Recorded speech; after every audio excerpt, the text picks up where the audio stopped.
evening, everybody. This is John Seville from Acorn Wealth Corporation. I should say good morning.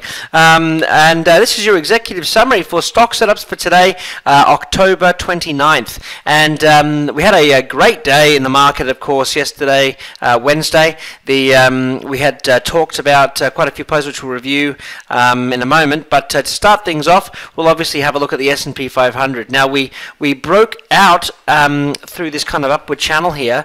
We've been continuing up and just pushing further and further as we head into open range. So obviously what happens next week is really going to be key. Well, how we challenge Friday's trading. So in terms of the major averages, we've been continuing to move up. Currently, the overseas markets have taken a hit, down about 1%. Yesterday, we rallied from 1060. Well, we rallied up from an open of 2066 to 2090. So we had about a 22-point rally. If we right now the futures are down 10 points, so coming down to around this kind of support ledge at about 2080 is where the futures are indicating. So we'll see what happens. Obviously, open range is right around the corner, so we're not going to take any new positions really until we look at what happens next week.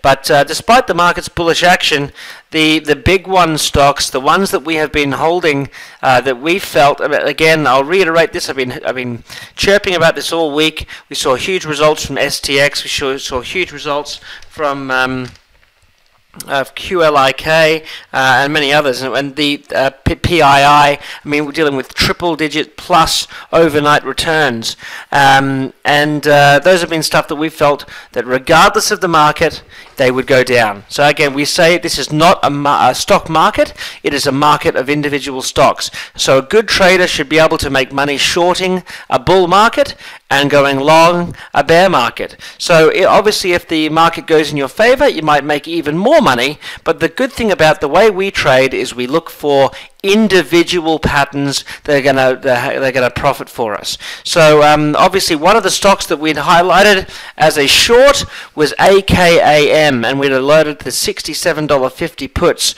which just plummeted. The stock plummeted today, or yesterday, was down 20% close to the open. We sent out a text message alert and an email alert letting you know that we took profits on that.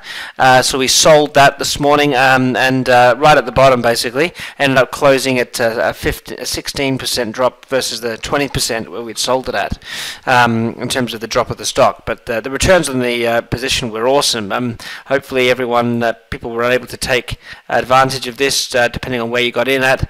If you got in in the last few days, you would have made a ton. So huge win on AKM. NTRA was the other stock we alerted people to last night.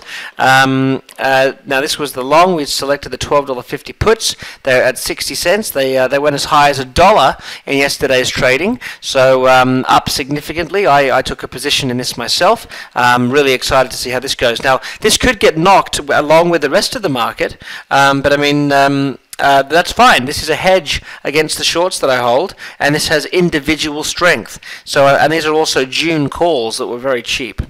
AAVL, of course, was the other one, and this also had the same thing, looking at 12.50 calls. They also went from 60 cents to 80 cents. So, beautiful return on AAVL, which I also bought. CRR is up. The options that we've suggested were up 22% currently. Also is another notable mention. So those are kind of the key things, and T-Mobile is still unchanged. In terms of a couple of other quick things, the NUS Nu Skin announces aftermarket today, so keep an eye on that one. I hold I just bought 2 contracts in it, just for a spin of the wheel. It's a Chinese company, so we don't trust it because the reporting standards cannot be necessarily relied on. So, but I took a pot shot at it and for a bit of fun. So those were the puts that we had talked about in the previous executive summary. Let's have a look now. VLO, just for those who've been following along with this, remember we mentioned this was a potential head and shoulders that was building. when we found it back here on Wednesday, October 14th, and we said what we expect to happen is for it to run down, hit this support line, then rally up, and we looked at it as a short at 64.30 something. It hit that today into that head and shoulder zone, so this could be a nice decline from there down towards 54. So there could be about a $10 drop, or almost 20% potential on the stock. So this may go a little bit higher, as high as 66, but that's also something you could look at. $58 puts as far out as as far as you can go in terms of the options expiration.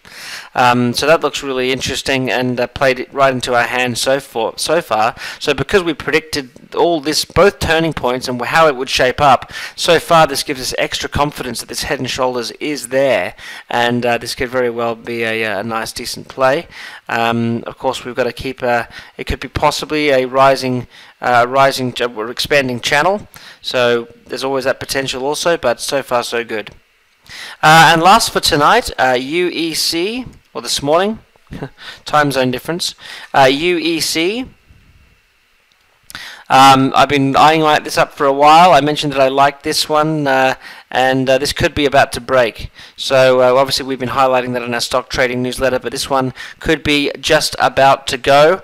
So this is one to keep your eye on, again, as a hedge against the short positions, and quite an interesting long. So we talked about the entry criteria being above 122, and target 1 of 137, target 2 of 153, with a stop criteria at 114. So there you have it, folks. That is your executive summary for today, and make sure you tune in for what should be a very exciting trading room tonight. Take care. Have a great evening. Day. Cheers.